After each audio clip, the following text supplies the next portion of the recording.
ರಾಜ್ಯದ ಬಡವರಿಗೆ ಒಂದು ಆತಂಕ ಆಗಿದೆ. ಎಲ್ಲಿ ಗ್ಯಾರಂಟಿ ನಿಂತ್ಬಿಡುತ್ತೋ ಈ ತರ ಡೆವಲಪ್ಮೆಂಟ್ ಎಲ್ಲ ಆಗ್ತಾ ಇದೆ. ನೀವು ನಿಮ್ಮ ಸಂದೇಶ ಬಡವರಿಗೆ. ನಮಸ್ಕಾರ ವೀಕ್ಷಕರೇ, ಗೃಹಲಕ್ಷ್ಮಿ ಮಾತ್ರ ಅಲ್ಲ 5 ಯೋಜನೆಗಳ ಬಗ್ಗೆ ಬಿಗ್ ಅಪ್ಡೇಟ್ ಬಂದಿರುವಂತದ್ದು. ಇಲ್ಲಿ ಸ್ವತಃ ಸಿದ್ದರಾಮಯ್ಯನವರೇ ಮಾಹಿತಿಯನ್ನ ಕೊಟ್ಟಿರುವಂತದ್ದು. ನಿಮಗೆ ಕ್ಲಿಪ್ ಸಮೇತ ಮಾಹಿತಿಯನ್ನ ತಿಳಿಸ್ಕೊಡ್ತೀನಿ. ಮಾಧ್ಯಮದವರು ಈಗಾಗಲೇ ಕ್ವಶನ್ ಅನ್ನ ಕೇಳಿದ್ರು, ಇಲ್ಲಿ ಈ ಒಂದು ಗೃಹಲಕ್ಷ್ಮಿ ಯೋಜನೆಗೆ ಏನಾದ್ರೂ ಎಫೆಕ್ಟ್ ಬೀಳತ್ತಾ? ಈಗಾಗಲೇ ನೀವು ಮೂಡಾ ಕೇಸ್ನಲ್ಲಿ ಸಿಲ್ಕೊಂಡಿದ್ರಿ. ಸೊ ಆ ಒಂದು ಮೂಡಾ ಕೇಸ್ನಿಂದ ಈ ಒಂದು ಯಾವ್ದಾದ್ರು ಗ್ಯಾರಂಟಿ ಯೋಜನೆಗಳಿಗೆ ಎಫೆಕ್ಟ್ ಆಗತ್ತಾ ಅನ್ನೋದ್ರ ಬಗ್ಗೆ ಕ್ವಶನ್ ಕೇಳಿದಾಗ ಸಿದ್ದರಾಮಯ್ಯನವರು ಏನ್ ಹೇಳಿದ್ರು, ಏನ್ ಆನ್ಸರ್ ಮಾಡಿದ್ರು, ಈ ಒಂದು ಗೃಹಲಕ್ಷ್ಮಿ ಯೋಜನೆಯ 12 ಮತ್ತು 13ನೇ ಕಂತಿನ ಹಣ ಯಾವಾಗ ಬಿಡುಗಡೆ ಆಗತ್ತೆ ಅದ್ರ ಬಗ್ಗೆನೂ ಕೂಡ ಕ್ಲಾರಿಟಿಯನ್ನ ಕೊಟ್ಟಿದ್ದಾರೆ.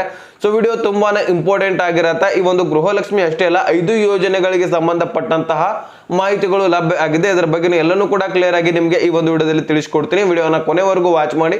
ಚಾನಲ್ಗೆ ಸಬ್ಸ್ಕ್ರೈಬ್ ಮಾಡಲಿ ಅಂದ್ರೆ ದಯವಿಟ್ಟು ಬೇಗನೆ ಸಬ್ಸ್ಕ್ರೈಬ್ ಮಾಡ್ಕೊಳ್ಳಿ. ವಿಡಿಯೋಕ್ಕೊಂದು ಒಂದು ಲೈಕ್ ಕೊಟ್ಬಿಟ್ಟು ವಿಡಿಯೋನ ನೋಡ್ಲಿಕ್ಕೆ ಸ್ಟಾರ್ಟ್ ಮಾಡಿ.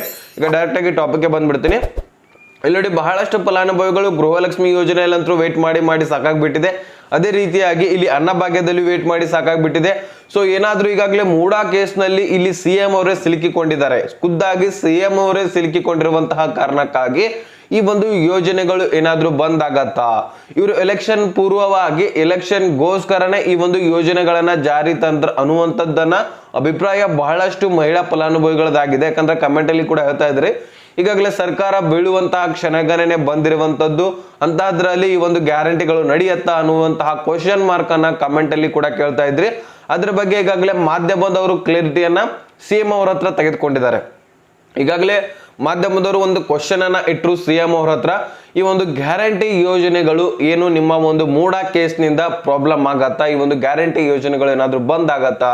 ಇದ್ರ ಬಗ್ಗೆ ಕ್ಲಾರಿಟಿ ಕೊಡಿ ಅಂತ ಕೇಳಿದಾಗ ಸಿಎಂ ಅವ್ರು ಏನಪ್ಪ ಹೇಳಿದ್ರಂದ್ರೆ, ಯಾವುದೇ ಕಾರಣಕ್ಕೂ ಈ ಒಂದು ಯೋಜನೆಗಳು ಬಂದ್ ಆಗೋದಿಲ್ಲ. ಇದು ಮಹಿಳೆಯರಿಗೆ, ಬಡ ಜನರಿಗೋಸ್ಕರ ಮಾಡಿರುವಂತಹ ಯೋಜನೆಗಳಿದಾವೆ.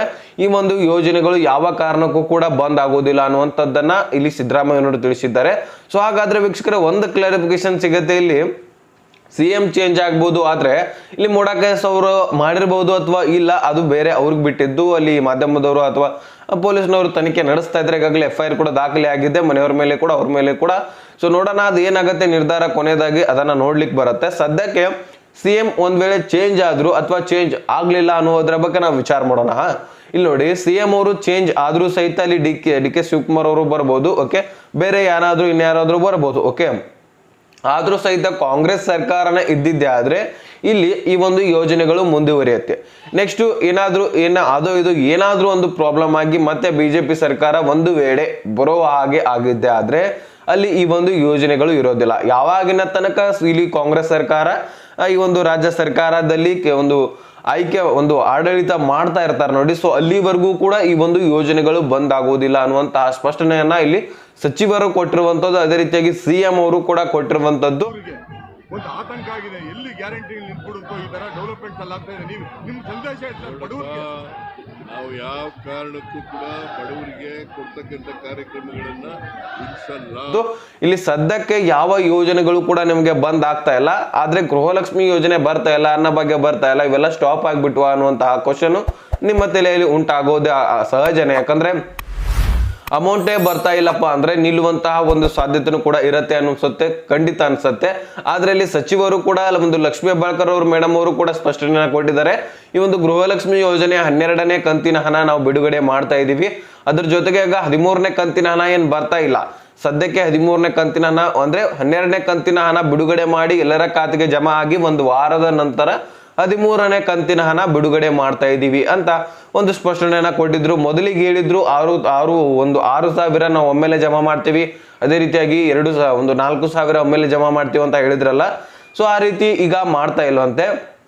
ಈಗ ಸದ್ಯಕ್ಕೆ 2,000 ರೂಪಾಯಿ ಜಮಾ ಮಾಡ್ತಾ ಇದ್ರೆ, ನಾನೀಗಾಗಲೇ ಅವ್ರು 6,000 ಅಂದ್ರು 4,000 ಅಂದ್ರೂ ಸಹಿತ ನಾನು ನಿಮಗೆ ಕ್ಲಾರಿಟಿ ಕೊಟ್ಟಿದ್ದೀನಿ. ಆ ರೀತಿ ಜಮಾ ಆಗ್ಲಿಕ್ಕೆ ಸಾಧ್ಯನೇ ಇಲ್ಲ, ಆ ರೀತಿ ಪ್ರೊಸೆಸಿಂಗೇ ಇಲ್ಲ ಅಂತ ಹೇಳಿದ್ದೀನಿ. ಯಾಕಂದ್ರೆ ಈ ಒಂದು ಗೃಹಲಕ್ಷ್ಮಿ ಯೋಜನೆಯಲ್ಲಿ ಆ ರೀತಿ ಪ್ರೊಸೆಸಿಂಗೇ ಇಲ್ಲ. 6,000 4,000 ಜಮಾ ಮಾಡ್ತಾ ಹೋದ್ರೆ ತಾಂತ್ರಿಕ ದೋಷ ಖಂಡಿತವಾಗಿ ಆಗತ್ತೆ ಅಂತ ನಾನು ಒಂದು ಸ್ಪಷ್ಟನೆಯನ್ನ ಕೊಟ್ಟಿದ್ದೆ. ಅದೇ ರೀತಿಯಾಗಿ ಆ ರೀತಿ ಇದುವರೆಗೂ ಕೂಡ ಹಾಕಿಲ್ಲ ಅಮೌಂಟ್ ಅನ್ನ, ಇನ್ ಮುಂದೆನೂ ಕೂಡ ಹಾಕೋದಿಲ್ಲ ಅಂತ ಒಂದು ಮಾಹಿತಿಯನ್ನ ನಿಮ್ಗೆ ತಿಳಿಸ್ಕೊಟ್ಟಿದ್ದೆ. ಯಾಕಂದ್ರೆ ಆ ರೀತಿ ಪ್ರೊಸೆಸಿಂಗ್ ಇಲ್ಲ ಕಣ್ರಿ, ಆ ರೀತಿ ಹಾಕ್ತಾ ಹೋದ್ರೆ ತಾಂತ್ರಿಕ ದೋಷ ಖಂಡಿತ ಆಗತ್ತೆ. ಅಲ್ಲಿ ಈ ಗವರ್ನರ್ಸ್ ಅವರು ಅದನ್ನ ಬಗೆಹರಿಸ್ತಿರ್ತಾರೆ. ಮತ್ತೆ ಈಗ 10,000 ವ್ಯವಹಾರ ಕೋಟಿಯನ್ನ ಮಾಡುವಾಗಲೇ ತಾಂತ್ರಿಕ ದೋಷ ಆಗತ್ತೆ ಅಂತ ಹೇಳ್ತಾ ಇರ್ತಾರೆ ಇವರು. ನೆಕ್ಸ್ಟ್ ಈ ಒಂದು 6,000 ಹಾಕ್ಲಿಕ್ಕೆ ಹೋದ್ರೆ ಗ್ಯಾರಂಟಿ ಡೆಫಿನೆಟ್ಲಿ ತಾಂತ್ರಿಕ ದೋಷ ಆಗಬಹುದು. ಅದೇ ರೀತಿಯಾಗಿ ಇವರು ಮೇನಲ್ಲಿ ಕೂಡ ಯಾವ ರೀತಿಯಾಗಿ ಅಮೌಂಟ್ ಹಾಕಿದ್ರೆ ಅಂದ್ರೆ ಎಲೆಕ್ಷನ್ ಒಂದು ಕೇಂದ್ರ ಸರ್ಕಾರದ ಎಲೆಕ್ಷನ್ ಟೈಮ್ದಲ್ಲಿ 2,000 ರೂಪಾಯಿ ಇವತ್ತು ಬಿಟ್ಟಿದ್ರೆ ಇನ್ನು 2-3 ದಿವಸ ಬಿಟ್ಟು ಮತ್ತೆ 2,000 ರೂಪಾಯಿ ಈ ರೀತಿ ಜಮಾ ಮಾಡ್ತಾರೆ. ಈಗೂ ಕೂಡ ಅದೇ ರೀತಿ ನಡೆಯುತ್ತೆ.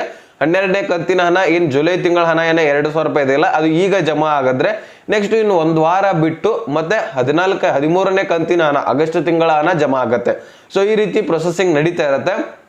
ನಿಮ್ಗೆ ಒಟ್ಟಿಗೆ 4,000 12 13ನೇ ಕಂತಿನ ಹಣ ಜಮಾ ಆಯ್ತಪ್ಪ ಈ ರೀತಿ ಇಲ್ಲ. ಸೊ ನಿಮಗೆ ಬಿಡುಗಡೆ ಆಗತ್ತೆ. ಅದೇ ಅತಿ ಅಂದ್ರೆ ಸಮೀಪ 1 ವಾರದಲ್ಲಿನೇ 2 ಕಂತುಗಳು ಬರ್ಬೋದು, ಆದ್ರೆ ಒಟ್ಟಿಗೆ ಬರೋದಿಲ್ಲ ಅನ್ನುವಂತಹ ಸ್ಪಷ್ಟನೆಯನ್ನ ನನ್ನ ಕಡೆಯಿಂದ ಕೊಡ್ತಾ ಇದ್ದೀನಿ. ಇಲ್ಲಿ ಸಚಿವರು ಕೂಡ ಅದೇ ಹೇಳಿರುವಂತದ್ದು. ಸ್ವತಃ ನಾನು ಮೊದಲಾದ್ರೂ ಇದನ್ನೇ ಹೇಳಿದ್ದೆ, ಈಗಾದ್ರೂ ಇದನ್ನೇ ಹೇಳ್ತಾ ಇದ್ದೀನಿ. ಸಚಿವರು ಕೂಡ ಈಗ ಸದ್ಯದಲ್ಲಿ ಮೊದಲು 6,000 ಜಮಾ ಆಗತ್ತೆ ಕಂಟಿನ್ಯೂ ಆಗಿ ಒಮ್ಮೆಲೆ ಅಂತ ಅಂದಿದ್ರು, ಆದ್ರೆ ಈಗ ಸದ್ಯದಲ್ಲಿ 2,000 ರೂಪಾಯಿ ಮಾತ್ರ ಜಮಾ ಆಗತ್ತೆ ಅಂತ ಹೇಳಿದಾರೆ. ಆದ್ರೆ ಜಮಾ ಆಗತ್ತೆ ಅಂತ ಸ್ಪಷ್ಟನೆಯನ್ನ ಕೊಟ್ಟಿರುವಂತದ್ದು. ಈಗ 2,000 ರೂಪಾಯಿನಾದ್ರೂ ಬರ್ಲಿ, ಮೊದಲನೇದಾಗಿ 12ನೇ ಕಂತಿನ ಹಣ, ನೆಕ್ಸ್ಟ್ 1 ವಾರದ ನಂತರ 13ನೇ ಕಂತಿನ ಹಣ ಬಿಡುಗಡೆ ಆಗಲಿ, ನೆಕ್ಸ್ಟ್ ಮತ್ತೊಂದು ವಾರದ ತಕ್ಷಣ 14ನೇ ಕಂತಿನ ಹಣ ಅಂದ್ರೆ ಸೆಪ್ಟೆಂಬರ್ ತಿಂಗಳವರೆಗೂ ಕೂಡ ಈ ಒಂದು ಅಕ್ಟೋಬರ್ ತಿಂಗಳಿನಲ್ಲಿ ಬರಬೇಕಾಗಿದೆ. ಈ ಒಂದು ಅಕ್ಟೋಬರ್ ಏನ್ ತಿಂಗಳಿದೆಯಲ್ಲ, ಸೊ ಈ ಒಂದು ಟೋಟಲಿ ಅಕ್ಟೋಬರ್ ಎಂಡ್ ಒಳಗಾಗಿನೇ ಈ ಎಲ್ಲ ಕಂತುಗಳು ಟೋಟಲಿ 3 ಕಂತುಗಳು ಜಮಾ ಆಗ್ಬೇಕಾಗಿದೆ. ಓಕೆನಾ? ಸೊ ಆ ರೀತಿ ಅಂದ್ರೆ ಈಗ ಸಚಿವರು ಯಾವ ರೀತಿಯಾಗಿ ಲಕ್ಷ್ಮೀ ಹೆಬ್ಬಾಳ್ಕರ್ ಅವರು ಸ್ಪಷ್ಟನೆ ಕೊಟ್ಟರಂದ್ರೆ, ಈಗಾಗಲೇ ಗೋರ್ಮೆಂಟ್ ನೌಕರಿ ಇದ್ದವ್ರದ್ದು ಹೇಗೆ ಸಿಗುತ್ತೆ ಅಂದ್ರೆ ಪೇಮೆಂಟು ಈಗ 1 ತಿಂಗಳು ಪೂರ್ತಿಯಾಗಿ ದುಡಿಬೇಕು. ಆ ಒಂದು ಪೂರ್ತಿಯಾಗಿ ತಿಂಗಳು ದುಡಿದ ತಕ್ಷಣ ನಂತರ ಮುಂದಿನ ತಿಂಗಳು ನಿಮ್ಮ ಖಾತೆಗೆ ಹಣ ಜಮಾ ಆಗತ್ತೆ. ಸೊ ಈ ರೀತಿ ಅಲ್ಲಿ ಸ್ಪಷ್ಟನೆಯನ್ನ ಕೊಟ್ಟಿದ್ದಾರೆ ಸಚಿವ ಲಕ್ಷ್ಮೀ ಹೆಬ್ಬಾಳ್ಕರ್ ಅವರು. ಈಗ ನಿಮ್ಗೆ ಒಮ್ಮೆಲೆ ಜಮಾ ಆಗತ್ತೆ, ಈ ತಿಂಗಳು ಅಡ್ವಾನ್ಸ್ ಜಮಾ ಆಗತ್ತೆ ಅಂತ ಏನಿಲ್ಲ, ಅಥವಾ ಈ ತಿಂಗಳ ಮಧ್ಯದಲ್ಲಿ ಜಮಾ ಆಗತ್ತೆ ಅಂತ ಏನಿಲ್ಲ ಪೇಮೆಂಟು. ಸೊ ಆ ರೀತಿ ಪ್ರೊಸೆಸಿಂಗ್ ಸರ್ಕಾರದ ವ್ಯವಹಾರ ಆ ರೀತಿ ಇರೋದಿಲ್ಲ. ಈ ತಿಂಗಳು ನಿಮ್ಗೆ ಈ ಒಂದು ತಿಂಗಳು ಮುಗಿತಾ ಹೋದ್ರೆ ನೆಕ್ಸ್ಟ್ ಮುಂದಿನ ತಿಂಗಳಿನಲ್ಲಿ ಹಿಂದಿನ ತಿಂಗಳು ಪೇಮೆಂಟ್ ಬೀಳುತ್ತೆ. ಅಂದ್ರೆ ಈಗ ಮೇ ಜೂನ್ ಅಂತ ಅನ್ಕೊಳ್ಳಿ, ಮೇ ಪೂರ್ತಿಯಾಗಿ ನಾವು ದುಡಿದಿದ್ವಿ ಅಂತ ಅನ್ಕೊಳ್ಳಿ, ನೆಕ್ಸ್ಟ್ ಜೂನ್ ನಲ್ಲಿ ಆ ಒಂದು ತಿಂಗಳ ಪೇಮೆಂಟ್ ಜಮಾ ಆಗತ್ತೆ. ಸೊ ಈ ರೀತಿ ಸರ್ಕಾರದಲ್ಲಿ ಪ್ರೊಸೆಸಿಂಗ್ ನಡೀತಾ ಇರತ್ತೆ. ಅದೇ ರೀತಿಯಾಗಿ ಒಂದು ಗೃಹಲಕ್ಷ್ಮಿ ಯೋಜನೆಯಲ್ಲಿ ಕೂಡ ಅದೇ ರೀತಿಯಾಗಿ ಪ್ರೊಸೆಸಿಂಗ್ ನಡೀತಾ ಇರುವಂತದ್ದು ಅಂತ ಒಂದು ಸ್ಪಷ್ಟನೆಯನ್ನ ಸಚಿವ ಲಕ್ಷ್ಮೀ ಹೆಬ್ಬಾಳ್ಕರ್ ಅವರು ಕೂಡ ಕೊಟ್ಟಿದ್ದಾರೆ. ಸೊ ಇನ್ನೇನಿಲ್ಲ, 1 ವಾರ ವೇಟ್ ಮಾಡೋಣ. 2 ಕಂತುಗಳು ಕೂಡ ಬರ್ತಾ ಇರುತ್ತೆ. ಅಂದ್ರೆ ಈಗ 1-2-3 ದಿನಗಳಲ್ಲಿ ಬಿಡುಗಡೆ ಆಗತ್ತೆ. ಹಣಕಾಸು ಇಲಾಖೆ ಕೂಡ ಹಣವನ್ನ ಬಿಡುಗಡೆ ಮಾಡ್ತಾ ಇರುವಂತದ್ದು. ಸದ್ಯಕ್ಕೆ 2,000 ರೂಪಾಯಿ ಅಂದ್ರೆ 2,500 ಕೋಟಿ ಸಮಥಿಂಗ್ ಹಣವನ್ನ ಬಿಡುಗಡೆ ಮಾಡ್ತಾ ಇರುವಂತದ್ದು. ಸದ್ಯಕ್ಕೆ 2,000 ರೂಪಾಯಿ ನಿಮ್ಮ ಖಾತೆಗೆ ಹಣ ಜಮಾ ಆಗತ್ತೆ. ಓಕೆನಾ?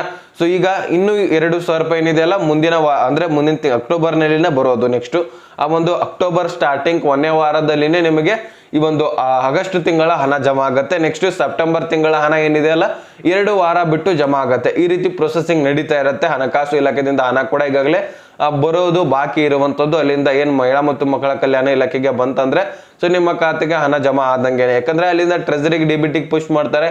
ಡೆಬಿಟಿ ಟ್ರೆಜರಿದಿಂದ ಈ ಒಂದು ಬ್ಯಾಂಕ್ಗಳು ಅಪ್ಡೇಟ್ ಮಾಡ್ಕೋತವೆ. ಬ್ಯಾಂಕ್ಗಳು ಅಪ್ಡೇಟ್ ಮಾಡ್ಕೊಂಡ ತಕ್ಷಣ ನಿಮ್ಮೆಲ್ಲರ ಖಾತೆಗೆ ಹಣವನ್ನ ಜಮಾ ಮಾಡುವಂತಹ ಕೆಲಸ ಬ್ಯಾಂಕ್ಗಳು ಮಾಡ್ತಾ ಇರುವಂತದ್ದು. ವೀಕ್ಷಕರೇ, ಸದ್ಯಕ್ಕೆ ಇಲ್ಲಿ ಒಂದು ಸಿದ್ದರಾಮಯ್ಯನವರು ಕೂಡ ಈ ರೀತಿ ಸ್ಪಷ್ಟನೆಯನ್ನ ಕೊಟ್ಟಿದ್ದಾರೆ. ಮತ್ತೆ ಇಲ್ಲಿ ಸಚಿವರಾದಂತಹ ಲಕ್ಷ್ಮೀ ಹೆಬ್ಬಾಳ್ಕರ್ ಅವರು ಈ ರೀತಿ ಸ್ಪಷ್ಟನೆಯನ್ನ ಕೊಟ್ಟಿದ್ದಾರೆ. ಸೊ ಯಾವ ಯೋಜನೆಗಳು ಕೂಡ ಬಂದ್ ಆಗೋದಿಲ್ಲ ಅಂತ ಹೇಳಿದ್ದಾರೆ, ಕಟ್ಟುನಿಟ್ಟಾದ ನಿರ್ಧಾರವನ್ನ ಹೇಳಿದ್ದಾರೆ.